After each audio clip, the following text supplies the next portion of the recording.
Hello everyone, কেমন আছো সবাই? আশা করি ভালো আছো আর আমিও বেশ ভালো আছি। তো দুর্গাপুজোর সময় কিছু ভিডিও করেছিলাম, সেই ভিডিওগুলো আপলোড করা হয়নি, সময়ের অভাবে কিচ্ছু এডিট করতে পারিনি। তো অবশেষে দুর্গাপুজো অনেকটা টাইম হয়ে গেছে, চলে গেছে, তো ভাবলাম এবার একটু এডিট করে বেশ কিছুটা ভিডিও আপলোড করি। তো যাই হোক, আমার দুই ভাই, হাজব্যান্ড আর আমি চলে গেছিলাম কল্যাণীতে ঠাকুর দেখবার। এই দিনটা ছিল নবমী। তো অবশেষে দেখো পৌঁছে গেছি আমরা। আর এত ভিড় ছিল, এত ভিড় ছিল, তোমাদেরকে বলে বোঝাতে পারবো না। নবমী মানে বুঝতেই পারছো, সেদিন তো মারাত্মক ভিড় ছিল। তো ভিড়টা অনেক কষ্ট করে পার করে আসার পর দৃশ্যটা ছিল এটা। মানে বলবো কি, খুবই ভালো লাগছে লাইটিংটার। এক একটা কালার যখন চেঞ্জ হচ্ছে না, দারুণ লাগছে। মনে হচ্ছে সত্যি লাইন দিয়ে এরকম একটা প্যান্ডেল দেখলে পুরো একদম সার্থক, মানে কষ্ট করাটা একদম সার্থক হবে তোমার। তো আমার তো খুবই ভালো লেগেছিল, খুবই ভালো লেগেছিল। তো আর এই যে লাইনটা জাস্ট দেখো, ওটা তো দূর থেকে লাইটিংটা দেখছিলাম, আর এই দেখো ভিড়টা জাস্ট দেখো।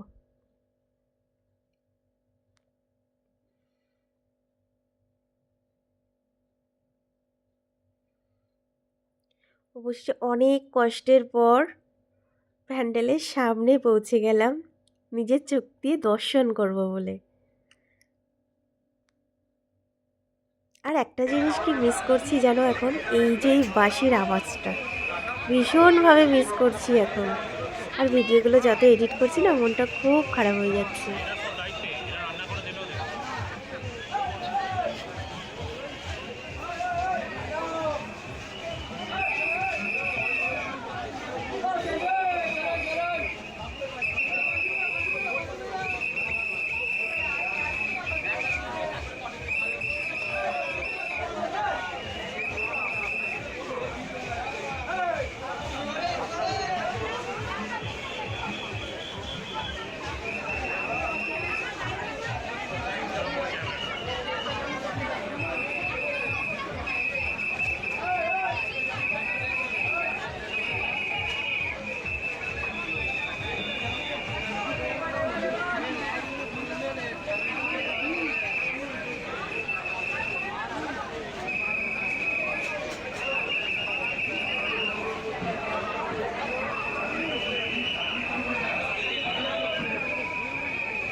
কল্যাণী ঠাকুর একবার না দুবার দেখে নিলাম। একবার ভিডিও করতে পারিনি, আবার গেছি দেখতে। ভিড়, মারাত্মক ভিড় ছিল আজকে। কোথায় ওরা ওই দিকটা ছিল না? দারুণ হয়েছে, দারুণ, কোনো কথা হবে না। খুব সুন্দর, দারুণ লেগেছে। ফাইনালি কল্যাণী ঠাকুর দেখা কমপ্লিট আমার।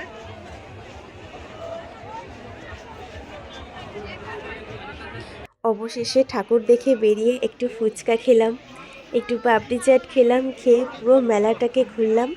ঘুরে এবার রওনা দেবো অন্যদিকে যাওয়ার জন্য। তো ভিডিওটা ভালো লাগলে একটা লাইক, কমেন্ট, শেয়ার করো। টাটা বন্ধুরা।